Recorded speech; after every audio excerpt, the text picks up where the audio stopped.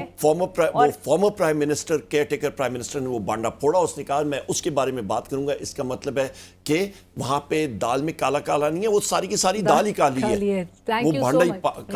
Right, بہت شکریہ عمر ایوب صاحب much for your time sir. اور آپ نے جس طرح سے کہا کہ یہ ٹائم بم ہے, ایک ٹکنگ بم ہے, جو کہ پرہیپس ابھی تک جو انکمبنٹس ہیں وہ ریئلائز اس بات کو نہیں کر پا رہے. بٹ لیٹس سی کس طرح سے اب آگے معاملات بڑھتے ہوئے دکھائی دیں گے. But thank you so much for joining us. Omar Ayub Khan صاحب, قائد حزب اختلاف, سیکرٹری جنرل پاکستان تحریک انصاف, اس وقت ہمارے ساتھ پروگرام میں شریک تھے. اسی کے ساتھ ہی بڑھیں گے ایک بریک کی طرف. بریک کے بعد حاضر ہوتے ہیں. ناظرین, ایک طرف جہاں پر 9 مئی کے واقعات کو لے کے army chief general Asim Munir کہتے ہیں کہ 9 مئی والوں کے ساتھ کوئی سمجھوتا نہیں ہوگا. دوسری طرف وزیر اعظم شہباز شریف صاحب ہیں جنہوں نے کہا کہ ہمارے جو دوست ممالک کے ساتھ تعلقات تھے ان کو خراب کرنے, ڈسٹرپٹ کرنے کے لیے ہر طرح کی کوششیں کی گئی اور آخری نہج تک اس کو پہنچا دیا گیا. لیکن پی ڈی ایم کی حکومت نے پھر اپنی کوششوں سے دن رات ایک کر کے واپس سے ان تعلقات کو بہتر بنانے کی طرف اس ٹریک پہ لانے کے لیے تمام کوششیں کی. ساتھ ساتھ آج جو وفاقی کابینہ کا خصوصی اجلاس ہوا جس میں نگراں دور حکومت کی رپورٹ, جو تحقیقاتی رپورٹ تھی 9 مئی کے واقعات کو لے کے, وہ پیش کی گئی. اور ان میں جو شواہد اور جو انکشافات ہوئے جس میں پاکستان تحریک انصاف کا براہ راست کہا جاتا ہے کہ جی تعلق تھا 9 مئی کے واقعات میں, اس سے متعلق اب قانون سازی اور اس پر عمل کیا جائے گا. سو اس حوالے سے بھی گفتگو کریں گے. پھر 11 مئی کو نون لیگ کا پارٹی اجلاس ہونے جا رہا ہے, سو اس سے کیا توقعات رکھی جائے. میاں صاحب واپس سے پریزیڈنٹ کا چارج جو ہے پارٹی کے صدر کے طور پہ واپس سے چارج سنبھالتے ہوئے نظر آئیں گے, تو نون لیگ سے کو ہم کس طرح سے دیکھیں گے؟ کیا ایک واپس سے ایک وہ جو بیانیہ تھا وہ ریوائیو ہوتا ہوا دکھائی دے گا؟ اور جو ریفارمز کی ایٹ دی اینڈ بات آتی ہے, اس سیاسی تناؤ کے ماحول میں ریفارمز کو کیسے امپلیمنٹ موجودہ حکومت کر پائے گی؟ ہمیں جوائن کر رہے ہیں ویری آنرڈ خرم دستگیر صاحب, سینئر رہنما پاکستان مسلم لیگ نواز, سابق وفاقی وزیر, اس وقت ہمیں جوائن کر چکے ہیں. خرم صاحب السلام علیکم, بہت شکریہ سر فار جوائننگ اس. وعلیکم السلام, بہت شکریہ آپ نے مجھے مدعو کیا. Thank you sir, thank you for your time. Khurram صاحب, ٹو بگن ود, آج 9 مئی واقعات کو 1 سال ہو گئے ہیں اور نگراں دور حکومت میں جو 9 مئی واقعات کی تحقیقات پر قائم کابینہ کمیٹی کی جو رپورٹ تھی وہ آج وفاقی کابینہ کے خصوصی اجلاس میں پیش کی گئی, جس میں لائک آئی سیڈ کہ براہ راست پی ٹی آئی کے انوالو ہونے کے انکشافات بھی سامنے آئے ہیں. بٹ بنیادی سوال یہی ہے خرم صاحب کہ آپ کی جو موجودہ حکومت ہے وہ کیسے ریلائی یا اون کر سکتی ہے ایک ایسی رپورٹ کو کہ جو کہ نگراں حکومت نے اس کو آتھر کیا ہو, بنائی گئی ہو, جبکہ وہ آپ کو پتہ ہے کہ ان کا مینڈیٹ بھی نہیں تھا. اور دوسری یہ بھی بات کہ ان کی تو آلریڈی انہوں نے خود بھی ریلیز نہیں کی تھی یہ رپورٹ, کیونکہ اس پہ بڑی ڈفرینسز کانٹینٹ اور جو فائنڈنگز تھی اس کو لے کر آ رہے تھے. سو آپ کی حکومت اس کو ریلائی اس پہ کیسے کر سکتی ہے؟ جی, اسی لیے اس رپورٹ کے بارے میں چونکہ کچھ کنٹروورسی رہی ہے, تو بہتر یہی ہے کہ بجائے رپورٹ کو ایمفسائز کرنے کے وفاقی حکومت اور صوبائی حکومتیں جو ہیں, جو اس وقت ملزمان ان کی حراست میں ہیں, جن کے اوپر تو ثبوت اور شواہد ہیں, ان کو تیز ترین پروسیکیوٹ کر کے ان کو سزائیں دلوائیں, اور جو لوگ اس میں شامل نہیں ہیں ان کو رہا کریں. یہ جو سزا اور جزا کا عمل ہوگا یہی انفیکٹ ٹیسٹ ہے, کیونکہ رپورٹ کا بھی تو جا کے جو اصل امتحان ہے وہ عدالت میں ہی ہونا ہے. لہٰذا عدالت پر فوکس کر کے ان لوگوں کو سزا دلائی جائے, جو نہیں ذمہ دار ان کو رہا کیا جائے, اور یہ ایک سگنل بھیجا جائے کہ نہ صرف یہ جو ریاست پر حملہ تھا 9 مئی کا, اس کو ہم نے قانون کے ذریعے اس کا انصاف کیا ہے, اور جو لوگ نہیں تھے ان کو رہا کیا ہے, اور جو تھے ان کو سزا دی ہے. اور یہاں لیکن سزا اور جزا یا کورٹ کے اندر جو معاملات ہیں, میری آپ سے یہ بھی گزارش ہے اس پر ضرور بات ہونی چاہیے کہ 9 مئی کرنے کا مقصد کیا تھا. اب جبکہ ہمارے سامنے واضح ہے کہ کون لوگ تھے, یا تو یہ اس پر سوال ہونا چاہیے کہ ان لوگوں کا شہیدوں کے جو مجسمے تھے ان کو توڑنے کا, ان کو جوتیاں مارنے کا کیا مقصد تھا, یا وہ جو ایک انہوں نے جہاز کے ماڈل کو آگ لگائی, ایم عالم کے جہاز کو آگ لگانے کا کیا مقصد تھا, یا جو تنصیبات تھی ان پر حملہ کرنے کا کیا مقصد تھا. مقصد یہی تھا کہ یہ ایک سرکشی تھی, یہ ایک بغاوت کی سازش تھی, جو اقتدار حاصل کرنے کے لیے یہ سارا کام کیا گیا ایک جماعت کی طرف سے.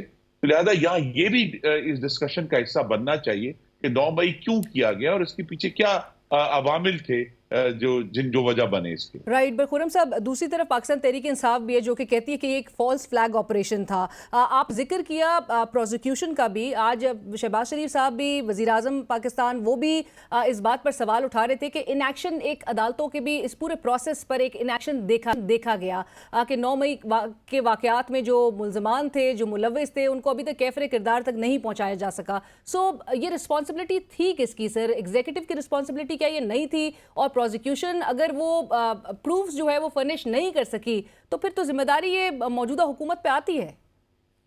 جی بالکل آتی ہے. اسی لیے یہ توقع ہے کہ اگر جو کام 1 سال میں نہیں ہوا اب آنے والے جو چند مہینے ہیں اس کے اندر یہ کام ہوگا کہ یہ جو پروسیکیوشن ہے اس کا راستہ ہے اس کو پوری مستعدی سے اور پورے جذبے سے اس کو پروسیکیوٹ کریں گے تبھی تاکہ ہم جو مجرم ہے اور جو معصوم ہے اس کا فرق کر سکیں اور تاکہ جن کو سزا دینی ہے بے حد ضروری ہے. امریکہ میں جب 6 جنوری 2021 کو ان کی پارلیمان پر حملہ ہوا اس کا جو منصوبہ ساز تھا جو یعنی وہاں موجود بھی نہیں تھا اس کو 18 سال کی قید ہوئی ہے. تو لہٰذا ہمیں اس قسم کی سخت سزائیں دینی ہے تاکہ ہم آئندہ آنے والے ایسے کسی 9 مئی کے واقعے سے بچ سکیں. لیکن دوسرا جو ایک بہام ہے جو عدالتی نظام میں بھی رہا ہے وہ یہ ہے اور جو آج ہمیں اس کی کلیئرٹی آنی چاہیے کہ 9 مئی کا جو ریاست پر حملہ تھا شہداء کی جو بے حرمتی تھی وہ کسی سیاسی احتجاج نہیں تھا. سیاسی احتجاج میں تشدد نہیں ہوتا تو لہذا وہ جو تحفظ سیاسی احتجاج کو حاصل ہے وہ اس کو حاصل نہیں ہو سکتا. اور اسی لیے یہ بھی ایک سگنل بھیجنا ہے کہ پھر 9 مئی کا واقعہ چونکہ سیاسی احتجاج نہیں تھا ایک تشدد والا حملہ تھا تو لہذا اس کو کسی سیاسی سودے بازی کا حصہ بھی نہیں بنایا جائے گا. یہ اہم بات ہے اور جو بھی ایشوز ہوں گے وہ پارلیمان میں ڈسکس ہوں گے بجائے یہ کہ کوئی بارگیننگ کی جائے. رائٹ. بٹ خرم صاحب آج وزیر دفاع خواجہ آصف صاحب بھی کہہ رہے تھے کہ اور گزشتہ روز بھی انہوں نے ایک انٹرویو میں کہا کہ ادارے ان واقعات میں ادارے میں کچھ لوگ بھی ان کی معاونت کر رہے تھے. کیا اس حوالے سے بھی حقائق عوام کے سامنے رکھے جائیں گے؟ جی نہیں شاید غالباً صرف نظر ہوا ہے. ابھی D G I S P R نے کچھ عرصہ پہلے باقاعدہ طور پہ آگاہ کیا تھا کہ انہوں نے کتنے افسروں کو اس میں لیفٹیننٹ جنرل تک کے ایک افسر شامل تھے ان کو برخاست کیا ہے کتنوں کو پر تادیبی کاروائی کی ہے. تو جو افواج پاکستان میں تو اپنا کچھ جو عمل ہے سزا کا وہ واضح طور پر کیا بھی ہے اور سامنے بھی ہے. اور اب چیلنج یہی ہے کہ اسی لیے میں نے جو آپ کو شروع میں ہنٹ دیا کہ اس پر بات ہونی چاہیے کہ یہ کیوں ہوا کیونکہ یہ بات آج وزیر اعظم نے بھی کی ہے کہ یہ اصل میں اس کا ٹارگٹ جو تھا وہ افواج پاکستان کے اندر ایک دراڑ پیدا کرنا تھا جس کے ذریعے ایک متشدد جت تھا جو کہ ایک سیاسی جماعت اپنے آپ کو کہتا ہے وہ اقتدار تک پہنچنا چاہتے تھے. تو لہٰذا وہاں یہ جو سینس ہے کہ بھئی اداروں کی جو تقسیم ہے اس کا فائدہ اٹھا کر اقتدار تک پہنچنا جو ہے یہ فاسسٹ ایجنڈے کو ہمیں فیصلہ کن طور پر مسترد کرنا. رائٹ. خرم صاحب اور 2-3 روز قبل جب پریس کانفرنس کر رہے تھے افواج پاکستان کے جو ترجمان ہیں D G I S P R انہوں نے یہ بھی کہا کہ ایک بڑے عرصے سے یہ ذہن سازی کی جا رہی تھی اور تمام شواہد اور اس حوالے سے جو ایویڈنس ہے وہ موجود ہیں اور بہت منصوبہ سازی ایک بڑے طویل عرصے سے کی جا رہی تھی 9 مئی سے قبل. ہم نے ایک یہ بھی سلسلہ دیکھا کہ جس نے پاکستان تحریک انصاف سے علیحدگی اختیار کی گزشتہ سال اور پریس کانفرنس کر کے علیحدگی اختیار کی مذمت کی واقعات کی ان کو بری کر دیا گیا. ان پہ کوئی ہمیں پھر کیسز نہیں نظر آئے. وہ فریلی جو ہیں وہ دوسری جماعتوں کا بھی رخ کر رہے تھے. آپ کو نہیں لگتا کہ اس 9 مئی کے جو بیانیہ ہے اس کو سب سے زیادہ ٹھیس ان افراد نے بھی پہنچائی ہے؟ دیکھیے ان افراد میں اگر ایسے لوگ ہیں جو واضح طور پر جن کے خلاف ثبوت اور شواہد موجود ہیں حکومت کا فرض ہے کہ ان کو پروسیکیوٹ کرے. دوسرا یہ جو ذہن سازی ہے یہ تو اپریل 2022 سے مئی 2023 تک بانی چیئرمین نے کی. ان کے علاوہ آج تک کسی سیاسی جماعت کے سربراہ نے افواج پاکستان کو جانور نہیں کہا, غدار نہیں کہا, میر جعفر اور میر صادق نہیں کہا, امریکہ کے ساتھ سازش میں ملوث نہیں کہا. یہ جو جس ذہن سازی کی طرف انہوں نے اشارہ کیا وہ اصل میں تو بانی چیئرمین کی تقاریر ہے اور ریکارڈ کا حصہ ہے. اس میں کوئی تحقیق کی یعنی کوئی تحقیقات نہیں کرنی, کوئی انکوائری کمیشن نہیں بیٹھنا. یہ ان کا حصہ ہے کہ انہوں نے پورا 1 سال جو ہے اپنی جماعت کو اس پرتشدد حملے کے لیے اور باقاعدہ دھمکیاں دی کہ اگر مجھے گرفتار کیا گیا تو ملک جل جائے گا, ملک میں آگ لگ جائے گی. یہ سب کچھ ریکارڈ کا حصہ ہے. تو یہ بھی جو بعض حلقوں کی طرف سے یہ آتی ہے بات کہ جی اس پر کوئی تحقیقاتی کمیشن بنایا جائے. تحقیقاتی کمیشن سے زیادہ سب کچھ پبلک ریکارڈ ہے. اور اصل میں تو گورنمنٹ کا یہ امتحان ہے کہ وہ اس کو عدالت میں لے جا کر ان لوگوں کو پروسیکیوٹ کرے جنہوں نے پاکستان کو آگ لگائی, اور اس لیے ضروری ہے کہ دوبارہ آگ نہ لگے. بالکل, اور آپ نے جس طرح سے پہلے بھی عرض کیا کہ اب بڑے ہمیں سپیڈی وے میں جو ہے نظر آئے گا یہ معاملات آگے بڑھتے ہوئے. بٹ خرم صاحب, رانا ثناء اللہ صاحب نے BBC کو انٹرویو دیا تو انہوں نے ایک بڑی انٹرسٹنگ سٹانس انہوں نے اڈاپٹ کیا ہے. وہ کہتے ہیں کہ پاکستان مسلم لیگ نواز نے 8 فروری میں جو سیٹیں لوز کی ہیں اس کے حوالے سے وہ کہتے ہیں کہ یہ 9 مئی کے کیونکہ ملزمان کو سزائیں نہیں ہو سکی تو عوام میں ایک بڑا غم و غصہ تھا جس کا اظہار انہوں نے 8 فروری میں ہمیں ووٹ نہ دے کے کیا ہے. آپ اتفاق کریں گے اس بات سے؟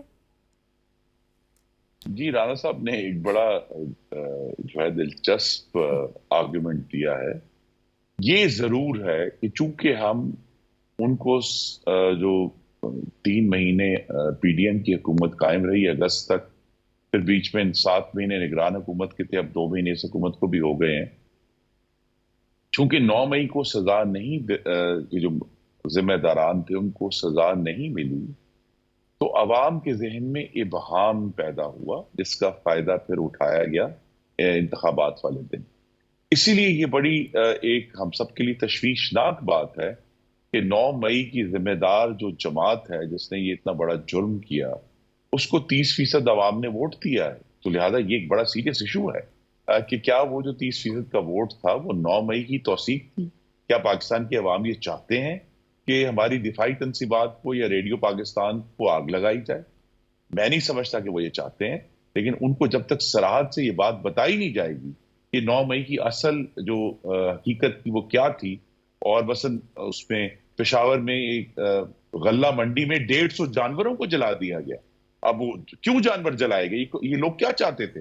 تو لہذا یہ جو مستقل انارکی پھیلا کر اقتدار میں آنے کی کوشش ہے اس کو چونکہ سزا نہیں ملی اسی لیے ابہام رہ گیا جس کا فائدہ 8 فروری کو اٹھایا گیا. بٹ خرم صاحب, 8 فروری کے حوالے سے تو آپ کی جماعت کے اندر سے بھی بڑی آوازیں آ رہی ہیں. آصف کرمانی صاحب ہیں جو کہ کہتے ہیں ہم نے ایک تو مینیفیسٹو بھی بڑا لیٹ پریزنٹ کیا, پلس ہم عوام کو ڈیلیور بھی نہیں کر پائے. پی ڈی ایم کی جو سابقہ حکومت تھی جو اشاریے تھے وہ کہاں سے کہاں لے کر چلے گئے. محمد زبیر صاحب ہیں وہ بھی بڑے تلخ حقائق جو ہیں وہ پہنچا رہے ہوتے ہیں اور ان کا ویو جو ہے وہ مسلم لیگ نون سے بالکل ابھی ڈفرینٹ نظر آتا ہے, جہاں پہ وہ کہتے ہیں کہ عوام نے اپنے غصے کا اظہار کیا کیونکہ ہم ڈیلیور نہیں کر پائے.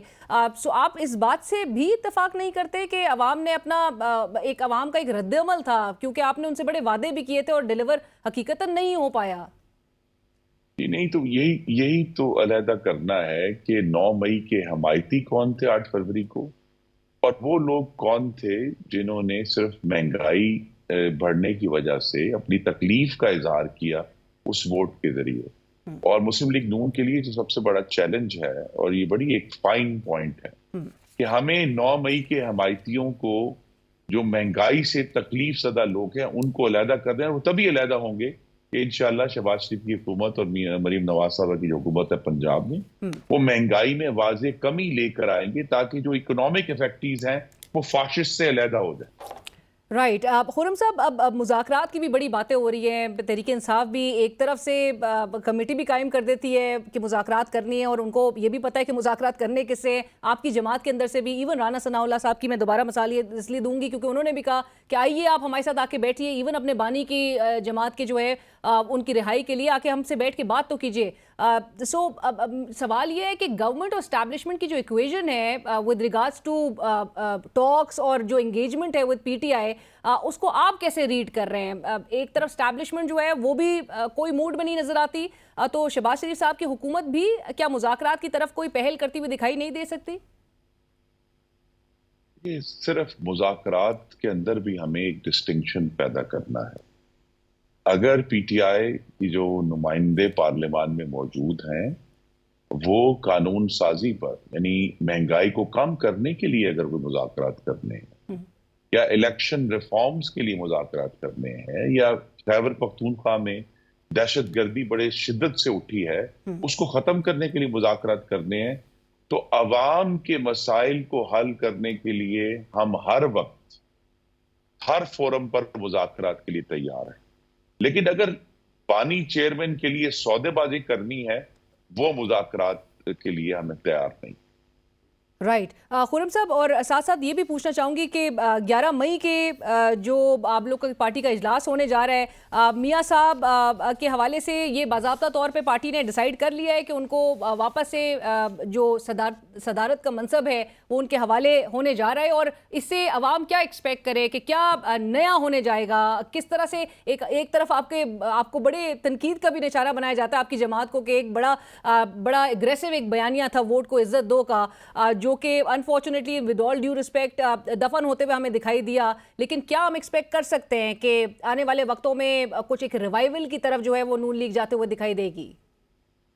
جی، ایک تو یہ اجلاس جو ہے انشاءاللہ 28 مئی کو ہوگا، یوم تکبیر کے روز، جس میں اب جو ہیں وہ جو 1998 میں ایٹم بم کا جو پاکستان کو ایٹمی طاقت ڈکلیئر کیا تھا محمد نواز شریف نے، اس کی بھی اینیورسری ہے، تو لہذا اس دن ہم اس کو بھی یاد کریں گے. تو اجلاس اس دن ہوگا، اور باضابطہ طور پر ابھی اس کے ایجنڈے کا اعلان نہیں ہوا، اگرچہ مختلف صوبوں کی جو مسلم لیگ نون کی تنظیمیں ہیں انہوں نے استدعا کی ہے محمد نواز شریف سے، لیکن ابھی حتمی ایجنڈا جو ہے اس کا ایشو ہونا باقی ہے. رائٹ.